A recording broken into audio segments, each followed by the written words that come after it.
You know, I have a keen interest in driven grouse shooting because I have grave concerns about its enormous environmental and ecological damage and the fact that it's underpinned by widespread criminal activity, not least the relentless persecution of our beautiful birds of prey. But over the years, many people have said, why don't you go and confront the driven grouse shooting fraternity head on? Why don't you speak to them? Well, today, you finally got your way. I'm going to be speaking to the one and only Glenn Massacre, a man who's been working on a driven grouse moor for more than 20 years. Glenn, good afternoon. Let me first ask you, what is driven grouse shooting? Oh, well, Chris, that's a great question, and there's a lot I could say to answer it, but in short, driven grouse shooting is the pinnacle of elite sport. You're not trying to tell me it's a sport, are you? I mean, I'm not a sporty person, but you're not comparing it to football or athletics. No, of course not, Chris. Driven grouse shooting is much harder.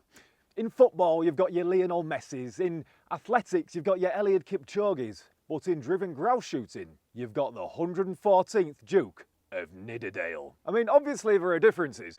While Eliud Kipchoge has submitted himself to a brutal, lifelong training regime which has culminated in him running the marathon in 2 hours, 1 minute and 9 seconds, you'd struggle to imagine him getting a lift in a 4x4 onto an ecologically desolate grouse moor, sinking a 10-year-old Lefroy with some corked-up hedge fund managers, before blasting scores of over-medicated birds from the sky using a conveyor belt of preloaded shotguns being handed towards him by an adolescent gamekeeper on minimum wage. I'm not actually convinced that getting completely pissed and then firing a gun is an elite sport. There's a reason they call it the sport of kings, Chris, and that's not just because kings are the only people who can afford to do it. Okay, but I'm interested on the impact that driven grouse shooting has on the upland landscape here. Impact? What are you doing coming here using your walk words like impact?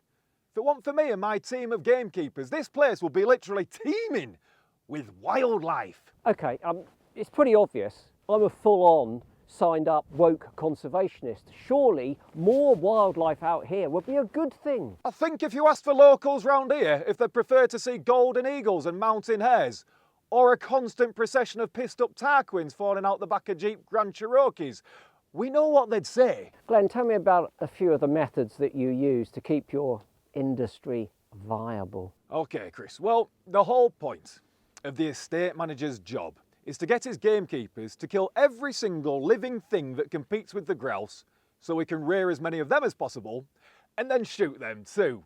Now, you don't deserve it, but I've got something for you here, something that's never been seen before by the wider public. At a gamekeeper's passing out parade, they're traditionally given 3 things: a snare trap, a bottle of strychnine, and a copy of this document. This, Chris, is the Quran of driven grouse shooting. You simply think of an animal you'd encounter on a grouse moor, and this baby will talk you through how to deal with it. Okay. You thinking of one? Okay, Chris, how many legs has it got?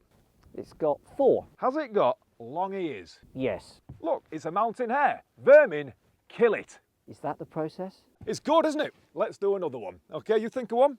Yeah, I've thought of one, yeah. Okay, how many legs has it got? It's got 2 legs this time. Is it clever and a bit spooky? Yes. COVID, vermin, kill it. But what if I'd said it wasn't spooky? Okay, that's a fair question. Let's try it again.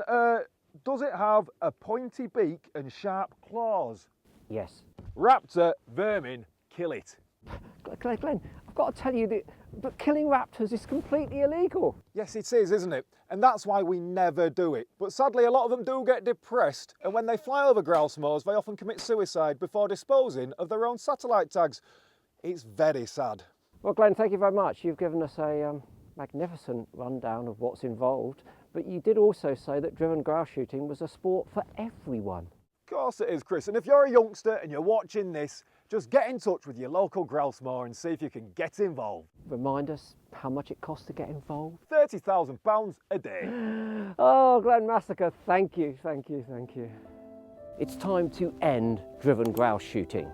Please sign our petition now.